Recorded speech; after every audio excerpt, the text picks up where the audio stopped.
नमस्कार दोस्तों, स्वागत है आपका हमारे YouTube चैनल में। आज इस वीडियो के माध्यम से हम बात करेंगे कि CGL 2024 की एग्ज़ाम के लिए आपको मॉक्स कहाँ से लगाने हैं। CGL 2024 की एग्ज़ाम के लिए आपको मॉक कहाँ से लगाने हैं और आप कैसे मॉक में अपना स्कोर बढ़ा सकते हो, किस तरीके से आपको मॉक अटेम्प्ट करने हैं, सबसे पहले आपको कौन से मॉक लगाने हैं, उसके बाद कौन से मॉक लगाने हैं, एग्ज़ाम टाइम पर आपको कौन से मॉक लगाने हैं, इन सब चीज़ों के बारे में आज हम डिस्कस करेंगे। देखिए, मॉक टेस्ट आपको लगाने हैं सिर्फ टेस्ट बुक ऐप से। टेस्ट बुक ऐप के अलावा आपको कहीं से भी मॉक नहीं लगाने हैं। अब टेस्ट बुक ऐप पर बहुत सारे मॉक पड़े हुए हैं CGL के लिए, जैसे प्रीवियस ईयर मॉक पड़े हुए हैं और न्यू मॉक पड़े हुए हैं। प्रीवियस ईयर में 2023 CGL के हैं, 2022 CGL के हैं, 2021 CGL के हैं। इस तरीके से सारी CGL एग्ज़ाम के मॉक इस पर है। सबसे पहले आपको लगाने हैं प्रीवियस ईयर मॉक। कौन से मॉक लगाने हैं? प्रीवियस ईयर मॉक लगाने हैं और 2023 के लगाने हैं। सबसे पहले आप क्या करेंगे, 2023 के जितने भी प्रीवियस ईयर पेपर हुए हैं जो टेक्स्ट बुक ऐप पर डाले गए हैं, सबसे पहले आप उनको कंप्लीट करेंगे। उसके बाद आप 2022 में CGL जो हुई थी उसकी प्रीलिम्स के जो भी मॉक है वो करेंगे। उसके बाद 2021 में जो प्रीलिम से हुई थी CGL की उसके सारे मॉक करेंगे। सबसे पहले आपको प्रीवियस ईयर मॉक करने हैं जो टेक्स्ट बुक ऐप पर हैं। उसके बाद करने हैं आपको नए मॉक जो CGL के लिए टेक्स्ट बुक ने बनाया है। नए मॉक से ज़्यादा आपको प्रेफरेंस देनी है प्रीवियस ईयर मॉक की, क्योंकि प्रीवियस ईयर मॉक सबसे इम्पोर्टेंट रहता है। प्रीवियस ईयर मॉक का जो पूरा रहता है, पूरा SSC पैटर्न रहता है, पूरा वो SSC का पेपर रहता है और हमें फिर SSC का ही पेपर देना है। तो हम उसी पेपर को सोल्व करेंगे, हम उन्हीं पेपर से प्रैक्टिस करेंगे जो पेपर हमें वापस देना है, जिस पैटर्न पर हमें वापस पेपर देना है। और SSC CGL का एक अलग फंडा ये है कि CGL में 70 से 80% चीज़ें वापस रिपीट होती है।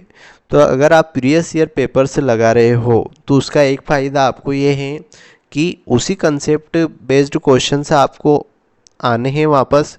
जो GS के क्वेश्चन आप प्रीवियस ईयर पेपर में करोगे उसी टॉपिक से वापस आपको आने वाले पेपर में क्वेश्चन से आने हैं। सेम इंग्लिश का, सेम रीजनिंग का, हर सब्जेक्ट का यही सिनेरियो है। प्रीवियस ईयर पेपर में आप जो चीज़ें पढ़ रहे हो, जो चीज़ें सोल्व कर रहे हो, उसी पे बेस्ड पूरा जो नया पेपर आने वाला है वो पूरा उस पे बेस्ड रहेगा। उसके जैसा पूरा नया पेपर अपना बनता है। इसलिए आपको सबसे पहले प्रीवियस ईयर पेपर से लगाने हैं और 2023 से स्टार्ट आपको करना है। 2023 की प्रीलिम्स के सबसे पहले आपको पेपर लगाने हैं। दूसरी बात मैं आपको बताता हूँ कि आपको स्कोर कैसे बढ़ाना है।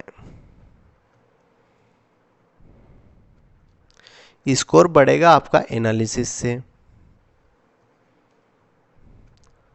आप सबसे पहले पेपर अटेम्प्ट करोगे, मॉक अटेम्प्ट करोगे और मॉक अटेम्प्ट करने के बाद आपको करना है उसका एनालिसिस। अगर आप 1 घंटे का मॉक लगा रहे हो, 1 घंटे आप मॉक को दे रहे हो, तो आपको उसका एनालिसिस करना है 2 घंटे में। अब 2 घंटे में कैसे करना है ये चीज़ मैं आपको बताता हूँ।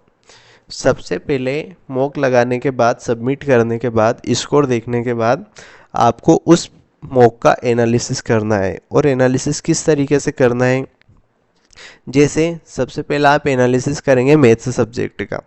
तो मैथ्स सब्जेक्ट में आपको सबसे पहले वो क्वेश्चंस देखने हैं जो आपने अटेम्प्ट किए हैं। अनअटेम्प्ट नहीं देखने, सबसे पहले आपको देखने हैं जो आपने अटेम्प्ट किए हैं। और उसमें क्या देखना है कि क्वेश्चन हमने अटेम्प्ट तो किया है पर उसमें हमने कितना टाइम दिया है, कौन सी अप्रोच से किया है। अगर हो सकता है कि क्वेश्चन ऐसा है जो 10 सेकंड में भी सोल्व हो सकता है और उसी क्वेश्चन को हमने अटेम्प्ट किया है, सही किया है, पर उसे हमने 40 सेकंड में किया है, 50 सेकंड में किया है, तो फिर वो उस क्वेश्चन का हमारे लिए कुछ मतलब नहीं रहा। इसलिए हमें ऐसी अप्रोच से करना है जिससे कम टाइम में मैथ्स के क्वेश्चन से सोल्व हो, तभी हमारी स्पीड बढ़ेगी और तभी हमारा टाइम बचेगा, क्योंकि सीजीएल के पेपर में टाइम का बहुत बड़ा रोल है, इसलिए हमें टाइम बचाना है।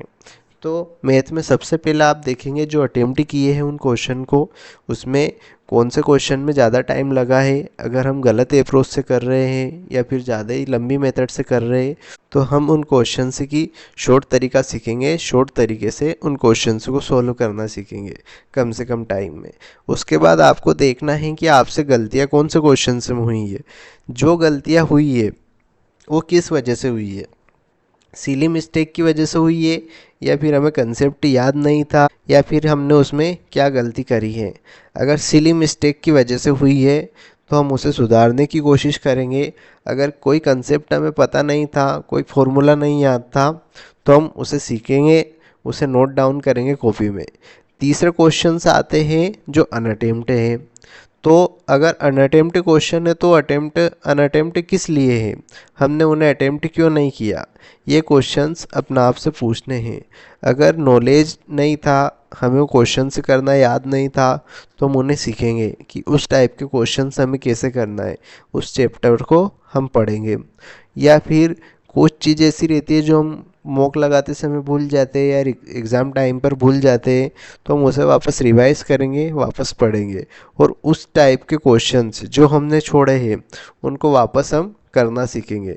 कहने का मतलब ये है आप मॉक को इस तरीके से एनालिसिस करेंगे कि अगर वही मॉक 2 दिन बाद आपको वापस दे दिया जाए तो आप उसमें 100% स्कोर कर सकते हो।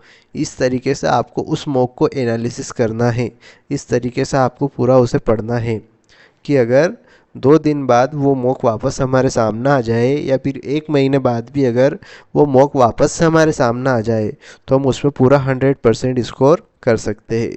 इस तरीके से आपको पूरे पेपर को, पूरे मॉक को एनालिसिस करना है और ये एनालिसिस डेली करना है। जब भी आप मॉक लगा रहे हो, मॉक देने के बाद जस्ट आपको एनालिसिस करना है।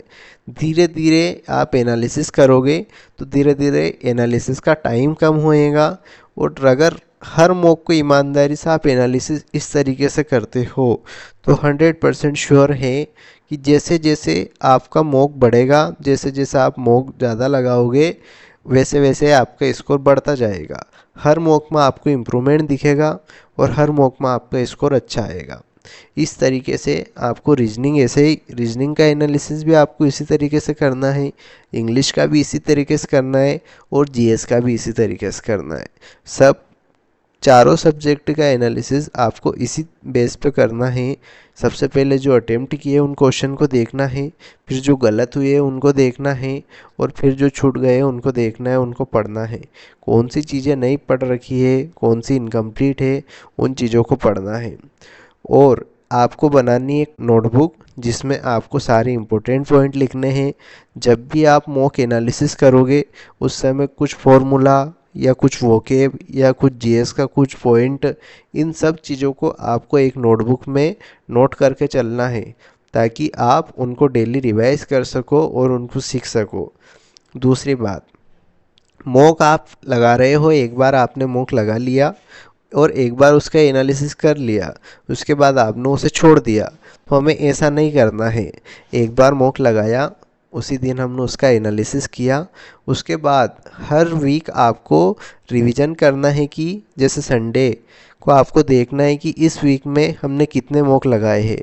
3 मॉक लगाए हैं तो उन तीनों मॉक को वापस संडे को हमें एक बार फिर रिवाइज करना है ताकि वो क्वेश्चंस वापस अपने माइंड में क्लिक हो सके और हमें याद रह सके। इस तरीके से आपको मॉक लगाने हैं और इस तरीके से एनालिसिस करना है। अगर आप इस तरीके से करोगे तो श्योर आपका स्कोर बढ़ेगा और बहुत ही अच्छे स्कोर आप कर पाओगे। ओके, थैंक यू, मिलते हैं अगले वीडियो में।